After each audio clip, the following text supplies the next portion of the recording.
Indian super league ISL 2024-25 মরশুমে ইস্টবেঙ্গল দলের play অফে যোগ্যতা অর্জনের সম্ভাবনা এখনও সম্পূর্ণভাবে শেষ হয়ে যায়নি। কোচ অস্কার ব্রুজো চেন্নাইয়ের কাছে হারের পর সুপার কাপ এবং এএফসি চ্যালেঞ্জের দিকে মনোযোগ দেওয়ার কথা বললেও অঙ্কের হিসাবে লাল হলুদ ব্রিগেডের প্লে অফে পৌঁছানোর সুযোগ এখনও রয়েছে।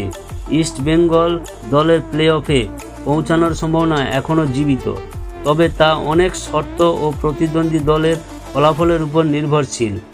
দলকে নিজেদের বাকি ম্যাচগুলিতে সর্বোচ্চ পারফরম্যান্স প্রদর্শন করতে এবং প্রতিদ্বন্দ্বী দলের ফলাফল তাদের পক্ষে যেতে হবে।